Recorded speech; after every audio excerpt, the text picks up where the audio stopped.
Between 1920 and 1957, Wisconsin led the nation in the production and the growing of industrial hemp. Last November, Governor Scott Walker signed a bill allowing, with some nuances that we'll talk about in a minute, the growing of industrial hemp in Wisconsin. Two lawmakers who sponsored that bill are to my left: State Senator Patrick Testin, he's a Republican representing the 24th District; State Representative Bob Kulp is a Republican from the 69th District; and Ken Anderson, our final guest, is founder of the Legacy Hemp LLC. Gentlemen, thanks very much. Okay, lawmakers, I am really curious. You came to your caucuses and your governor and wanted to push what has been a hot button issue, industrial hemp, because hemp, marijuana, oh, let's not go there. How did you explain that? Because your bill, which you got signed by the governor last November, had been around for a while. So how did you talk to your caucuses and get them on board? Senator? Well, yeah, so by way of background, a lot of credit is given to State Representative Jesse Kramer, who first approached me about this. He was the lead sponsor in the Assembly. Yeah, he was the lead author in the Assembly, and when he first came to me, he said, "Senator, I've got this idea for a bill, and I'd like you to be the Senate lead." And I said, "Okay, well, what is it?" And he said, "It's industrial hemp." And immediately I said, whoa, whoa, whoa, pump the brakes here, because you're talking about marijuana. And he's like, "Oh, God, no." And he's like, "No, industrial hemp is a lot different from marijuana." I said, "Okay, well, let me do some homework," and I did my research, and through my research I found out Wisconsin has a rich history of industrial hemp production here in the country, and at one point we led the nation, but unfortunately because of its close affiliation with the marijuana plant, we haven't been able to grow it in the state since 1957. And there's so many different uses for this plant, from the textile industry to new research and development in the plastics industry and all different types of things. And the fact you can find this stuff in your grocery store right now. You can find hemp hearts, you can find hemp seeds and granola bars in many well-known grocery stores and retailers throughout the state. And so we released the legislation, and the first time I pitched it in our caucus, got met with some skepticism. Many people thought industrial hemp is something that it isn't, and so we just took a lot of time educating our members on the value of this plant and what it could mean for the state of Wisconsin, and the fact that over 30 other states are currently growing this crop right now. It just makes sense that we do it here in the state of Wisconsin when we have the history behind it. Mr. Kulp, I know Mr. Kramer was the sponsor. We'll be doing an exit interview with him on the March 27th. So, but you're number 2 sponsor in the Assembly. When you brought it up, the reaction in your caucus, sir? Well, I liked it right away because like the senator said, I saw the opportunity here. I mean, when you talk thousands of uses for hemp, and we are cutting ourselves out of the possibility of a really big market, why would we do that to our state? Just because of a perception, because the plant looks a little bit like it might have a nefarious cousin. Okay. And so, it really, once we got the idea that this is a good thing and an opportunity for business and for farmers, then it became easier to sell in the caucus. And I too would like to applaud Jesse Kramer for having put this out, because it really took a lot of work behind the scenes to make sure that we had the checks and balances in place for it, so that it wouldn't just be something that would get carried away, and so that we had parameters around it. Really, I think it's cool that DATCAP has been working on this. I mean, we gave them basically 90 days to come up with an emergency rule. Yes. And they did yeoman's work in putting this together in that short amount of time. Who knew that government agencies could function that quickly? But that was really fun to see. And, we'll talk more about some of the dynamics of it as it goes on. But once everybody saw what this was and what it wasn't, it was quite easy to put a bow on it and get it to the governor's desk. Before I get to Ken, just this update. DATCAP, the Wisconsin Department of Ag, Trade, and Consumer Protection, has adopted rules and a week ago began accepting applications for potential growers. And the deadline for that is May 1, right, Ken? That's correct. Okay, Ken, thanks very much for your patience. Now, this is, industrial hemp is what your for-profit company does? That's correct. And explain its origins, and how do you navigate the federal government still considers it a Schedule I product or drug, so give us a little orientation here. Well, basically, 7606 of the Federal Farm Bill is kind of what these programs are based off of, and that gave, in 2014, with the Farm Bill, that gave the rights to states, departments of agricultures, or institutions of higher education in states to study industrial hemp. So in 2014, fortunately, I actually was the first person to legally import hemp seed into the United States under that bill for the state of Kentucky. And since then, we've been helping different states develop their programs, and now we provide farmers with domestically produced AOSCA certified hemp seed. And now the next step of that is we are entering into processing. So we actually not only provide the farmers with the seed, but we buy the yields back from them, and we process in the food industry right now and sell that to our customers. How many states have legalized industrial hemp? I believe it's 33 right now, 33, and there's about, I'd say, 17 that are active and actually with pilot programs. So you've been working nationally. Yes. What's been the objection to Wisconsin, and how come you got legislators like these two to carry it all the way to become law? You know, I think the education is coming around. Even in, say, 2013, starting in 2011, when I would go to testify, reading body language, it was a lot of crossed arms and people kind of like, what does these guys want to do? And it was that the conflation with marijuana was really strong. And so now seeing, people come around, including Senator Testin here, like he said, when he first heard about it, I mean, that was the first thing he thought. And luckily, he has the cognitive ability to do some research and found out that this would be good for Wisconsin farmers. So for me, it's really nice to see kind of the tide has turned. It went from everyone kind of thinking that we were up to nefarious things to seeing that we're trying to provide American farmers with a crop that they can make more money in, and it's not subsidized. How is that a problem? I don't see. This is a good time to show a picture of hemp and ask you two questions. What is industrial hemp and what is it not, given the often tangent made to marijuana? Okay, well, what is hemp? Industrial hemp would be cannabis sativa L, but it has the legal threshold is 0.3% THC. Less than? Less than 0.3 or less. THC. So THC would be the kind of the hallucinogenic effect that marijuana would have. And if you see modern marijuana would probably be upwards of 20% THC, where 0.3% is not going to do you any good. So really what we say hemp is it's a crop that we can do many things with, thousands of things with, but the one thing we can't do with it is use it to get high. Okay. That's what it's not. It is not marijuana. A question for both legislators. Have you had farmers in your district in the 69th ask you about this and to push it?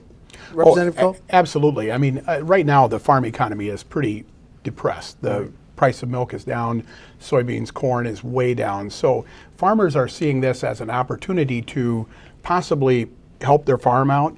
And I guess along with that, I'd also want to make sure that we caution that we don't say that this is the answer to the ills in farming, and that if you are wanting to go into hemp production, that you make sure you have a market for it. Connect with somebody like Mr. Anderson here, but have a place to sell it, because the worst thing you could do is produce it and not have a place to sell it.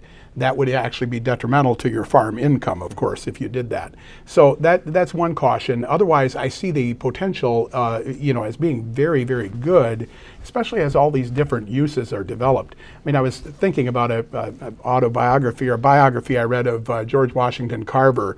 100 years ago, he found 300 uses for peanuts, and that transformed many peanut farms. And I think that hemp has the same ability to do that. But obviously it needs to be gone into with a degree of care and understanding the market. It's not the salvation of a farm in and of itself, but it may help those who really go in with their eyes wide open. And that's one of the reasons I'm excited about it here. Senator, you represent the Central Sands region.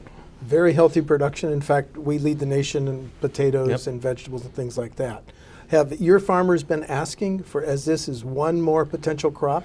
Yeah, they see this as a potential to incorporate in their crop rotation and into their portfolios. As it's been alluded to, I mean, commodity prices are at an all-time low. And so this is a lot of the growers I've talked to have expressed support for this, see an opportunity to incorporate this into their fields. And as Representative Kulp mentioned, you're going to want to start small and then grow big. As the market expands and grows here in the state, there will be more opportunities for processors to come in.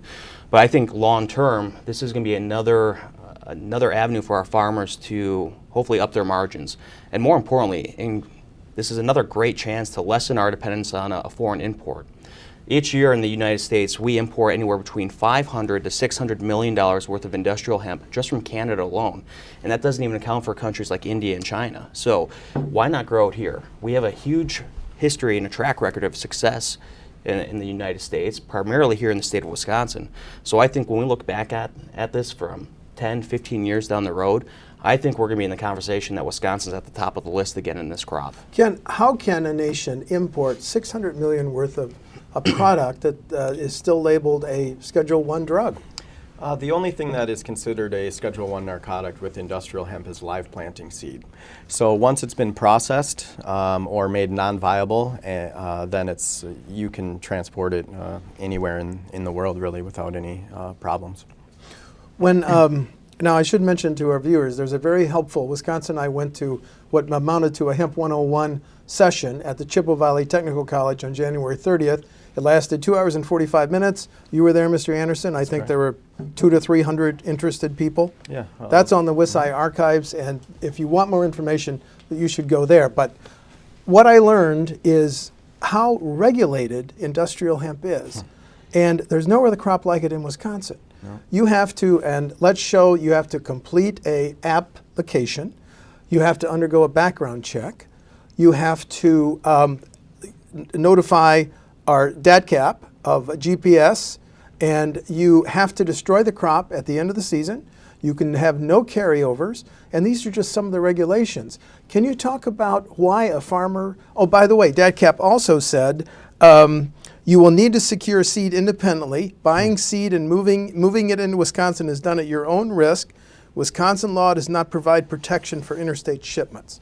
This is what you do, Mr. Anderson. So how do you navigate all these controls that aren't there on corn, soybeans, et cetera?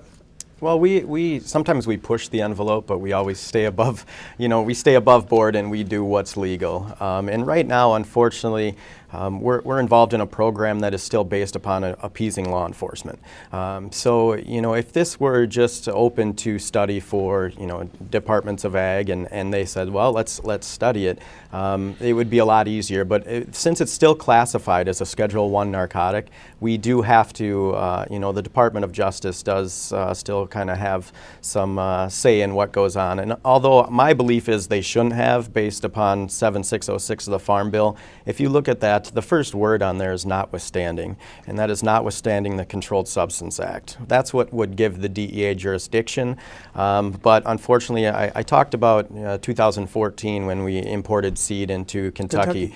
That was actually confiscated by the DEA, going to the Department of Agriculture in Kentucky. We sued them along with, the Kentucky Department of Agriculture along with my company to get the seed back.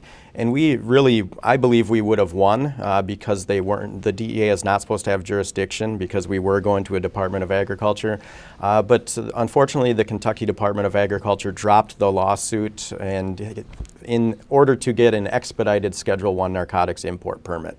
That kind of set the precedent that that's what we need to do, is to work with the DEA, which I can also say that I've worked with the DEA in multiple states, and as long as you stay above board, they're not really hard to work with. I just don't think that they need to be in the way, because we're not trying to grow marijuana. We're trying to grow an agricultural crop and not a horticulture crop or a drug crop.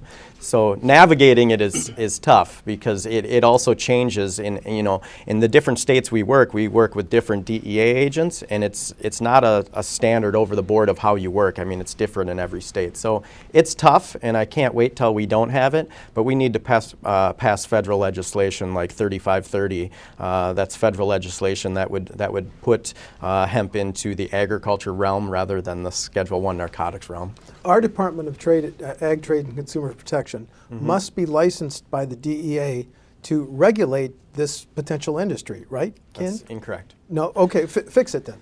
So the only thing that that even in any state that we grow hemp in, the only thing that a Department of Agriculture or a university like Purdue in Indiana, they get what's called a Schedule I narcotics import permit. They don't have what would be a 225, a DEA 225, which would actually be where they were housing the program themselves. So they actually, like right now, DATCAP, they don't have an import license, and they might not have one in time to get seed in from outside of the country, but even now they're able to license because the federal law says that departments of agriculture, once bills pass, like Act 100 pass, they have the right to administer their own hemp pilot program. So that's what DATCAP's using right now. But the only institutions that can administer this, quote, experimental program is an institution of higher learning, e.g. Correct. the UW system, which is why Extension is involved, Yep. or DATCAP. That's correct. Legislators, knowing how closely you work with your local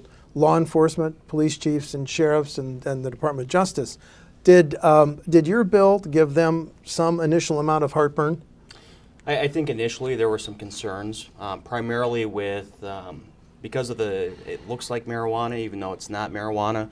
I know some of the sheriffs that I spoke with, they had concerns, well, what if someone tries to grow marijuana in an industrial hemp field? Well, the beauty is science won't let you do that. Mother Nature just won't allow it because they cross-pollinate so quickly that the THC concentrations just diminish.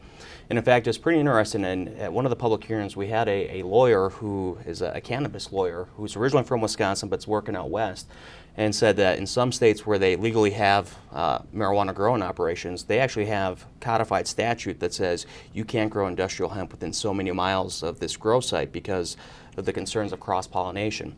So the reason why we had to put some of these protections in there was to alleviate some of the concerns of law enforcement and give them some certainty. But hopefully our hope is that as the legislation moves at the federal level, and we hope it will, that it would remove these requirements completely because it would delist industrial hemp as a Class 1.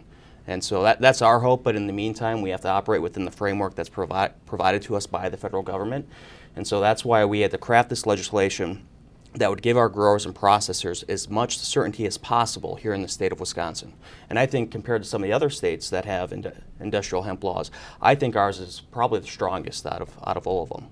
So did your sheriffs and deputies, did they end up supporting this, They Representative? did. I mean, it really didn't take too much talking and for them to get the idea of it. And one of the things that I think is critical if you're a farmer and thinking about getting into this is that you deal with certified seed and because that gives you a level of protection in the bill as well, that you're not out there just getting the cheapest thing you can find on the internet and throwing it in without. So law enforcement, I think, will look at the way we put this bill together, and they certainly didn't have a problem with it as time moved on, really early on. They're like, no, we get it. It's a different deal than marijuana, so go for it. There is a recommendation from DATCAP that you only buy and use certified seed.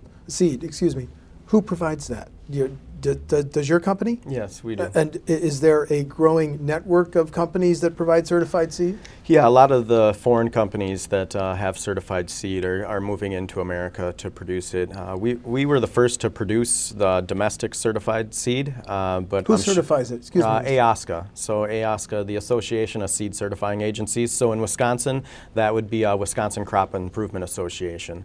And it is a growing sector, but I think one of the things that is very important that I stress all the time is what he said, is that there has to be a market for it. I don't want any farmer to go out there and think that there's going to be a buyer at the end of the day. Make sure that you have a buyer before you put seed in the ground, because you can't just go to your local elevator like you can any other commodity and say, hey, what's your cash price for hemp today? Because it's not there. So that's a black eye on the industry if that doesn't happen. Make sure that you have a buyer lined up before you put seed in the ground. You spoke about that, Representative Kulp, that nobody should get into this if they're just speculating, correct? I think it's incredibly important for people to be in charge of their own businesses, and that those businesses are farms, to make sure that they have the pros and the cons and have the groundwork laid so that it actually does produce an income for them. So absolutely, I wanted to make sure that if nothing else got said in this interview, that was said, because Thank you. I would hate to have people risk their 40-acre plot on something that they didn't have a market for. Yeah, since March 2nd, we have people applying for us to give them contracts for production. And since March 2nd, on our website, we've had over 90 farmers apply for contracts for their acreage. So it's a hot commodity right now. But These 90 farmers are seeking, they want to know how much you'd pay them. Are you renting their land? No. So we contract their production. So we'll sell them seed, and then we will contract the whole yield of their acreage that we contract, and then we buy it at the end of the year. And that really is, to me, I think that the strongest advocacy for industrial hemp right now is a black bottom line for all that's involved. The second that we have 40 farmers go out there and throw acreage in the ground and there's no one at the end of the year to buy it, that's not going to look good for any of us. So, Talk about the growing season for hemp. When does it have to be in? When do you harvest? Is it water intensive, knowing how huge, is it as water intensive as some of your other crops in the Central Sands? No, compared to some crops like corn, soy, potatoes, it requires significantly less water than some other crops. So in an area such as mine in the Central Sands, where obviously groundwater quality and quantity is an issue, this is a potential to hopefully change that landscape. And also, because it's a weed, it doesn't need any pesticides or herbicides. So it's you don't need to dump a bunch of chemicals onto the fields. Let's come back to a typical growing season for industrial hemp in Wisconsin. Must be in the ground by, harvested by? So you can put seed in the ground anytime the soil temperature is above 50 degrees. And then on the average, the average cultivar will be between 105 and 110 days from planting to harvest. So, and you do not need pesticides or herbicides, and also there's none labeled for it. The big issue of why you don't need that is also the canopy that it produces. It will drown out the weeds that would come up after it. So we say that if you can grow a good yielding wheat, it's pretty much the same inputs as a good yielding wheat. Now, will it grow with nothing out of it, like out of a rock in the desert? Possibly, but what's it going to yield? So it's like any other agricultural crop. The one thing that hemp doesn't like is it doesn't like wet feet. So a sandy soil with some nutrients in it does really well. I'm not going to ask you to give us your company price list, but is certified seed prices less than corn or some other commodities? Well, I'll give you the price. Okay. We sell a OSCA certified seed at $4 a pound, and that's certified seed. It's going to cost you. The planting rate is 30 to 35 pounds per acre, so you're looking at roughly $120 an acre for planting seed. And if you don't get certified seed, I see it all the time. You'll have seed from you can get 1,000 seeds from Colorado for $400. Stuff like this. So I think that the protection of certified seed is more than just knowing what you get, but it's also knowing your crop. So.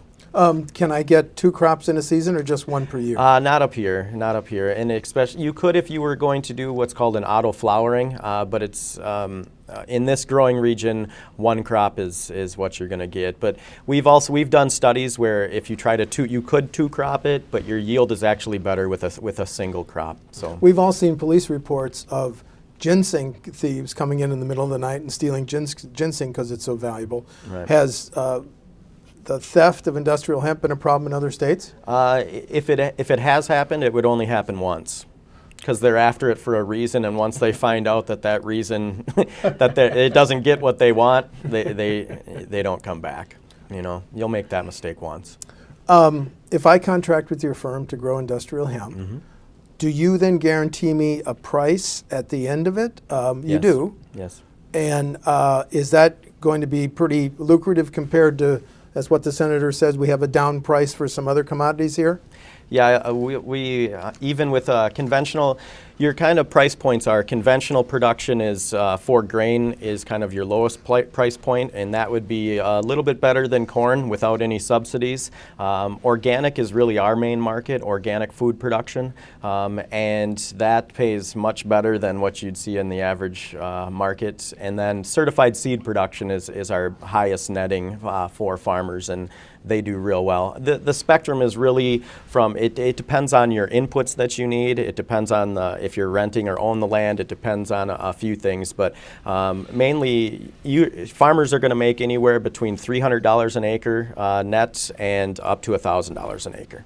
And what about harvesting? Do I have to buy any special new combine or anything like that? No, you don't. Not if you're dealing in the grain market. The grain market, the standard combine, even rotary case will work. John Deere will work. You're just going to use your normal draper header. And really, the big thing that farmers need to know is that the most important aspect of the production is post-harvest handling. The plant takes care of the seed real well while it's on the plant. As soon as it comes off the plant, if you don't have a post-harvesting plan in place to be able to get the foreign material out and dry it down, you can lose your whole crop. So that's really important. The post-harvest handling is kind of the largest issue that we have with industrial hemp. Let's play this out. Representative Kulp is from Stratford. If a Stratford area farmer grew industrial hemp and harvested it, how would she or he get it to market?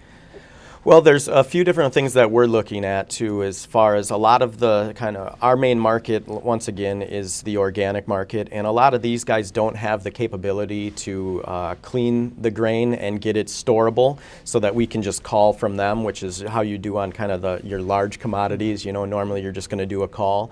So we're looking at setting up different receiving centers around Wisconsin so that farmers can get it right off the field, get it cleaned, conditioned, and ready for storage. But normally the contracts would be clean, dry, delivered to a facility. If we have to take care of other issues for the farmers, then obviously there's a fee for service for other companies that will step up and be able to have receiving centers. You gentlemen must be asked, if you want, now that you've played a role in legalizing industrial hemp, your position on recreational marijuana. You must have been asked that. A few times. So what's your answer? I'm just not there yet on recreational. You see this trend in other states where they're legalizing it. I don't foresee that happening in the state of Wisconsin anytime soon. And I would agree with that. I have friends who are in my industry, the roofing industry, in other states. And in Colorado, I think the jury is still out as to the pros and the cons and the pluses and the minuses. So I would say no at this point as well. But I think what you saw in this whole thing is the industrial hemp, it basically was we in the legislature doing our job and the government doing its job and basically saying, let's get out of the way and allow private industry to flourish. And you heard the technical details that Mr. Anderson was giving about how this all works. We don't know that stuff at the state. We just get the vision of, look, we need to back away from this because it makes a ton of sense to open the door to relieve the barriers and let industry flourish. And I think that's what I'm personally proud of, having had a part of doing that. Okay, well, we're almost out of time, so let's end the show this way. Potential growers who are watching the show, whether or not they're in your district, 69th, 24th, what advice would you give them? Well, I would say, first and foremost, contact individuals like Mr. Anderson. As it's already been said several times now, you want to make sure that you have a buyer at the end of harvest. And also, I would check with the Department of Agriculture, Trade, and Consumer Protection and get more information on the act and the law and the program to see if this is going to be a right fit for your farm. And I would say that's great advice. And obviously the window opened March 2nd and is going to close May 1st. So we've got a real tight window this year. Typically that registration process will be in the fall of the year as things move along. The deadline for DATCAP, the deadline for potential growers, who want to submit applications for next season is December 30th. I just want to clarify that. And that's my point, is that it may not be the thing to jump onto for this year. It may be the kind of thing where you want to let some of your friends and neighbors take some of the early end mystery out of it. On the other hand, again, I'm not here to dictate traffic and to tell private business what to do or what not to do, but I think there's great potential here. I think there's a lot of people looking at it like Mr. Anderson who have put a lot of time and effort into understanding this industry. I think there's incredibly good things on the horizon, and I'm just happy to have had a small part of it here. Ken, the senator plugged your business. There must be other companies for profit like you doing the same thing? Yes. There yes, are. There's. Okay, Yeah. but your advice to potential farmers watching this? You know, I can't stress enough to make sure that there is a buyer at the end of the day. And also, I want to point out that we don't think that monocropping any crop is the way to go. I think that the hemp should be looked at something that you put in your rotation. And that's my number one advice is I'm just going to keep keying on, make sure that you have a buyer. Okay, thank you. Deadline to apply with that cap, if you're a potential grower, is May 1. I want to thank State Senator Patrick Testin, a Republican from the 24th District, State Representative Bob Kulp, a Republican from the 69th District, and Ken Anderson, founder of Legacy Hemp, LLC. Fascinating subject. Thank you very much. Thanks Thanks for having us. Thank you. Thanks. All right. What else, man?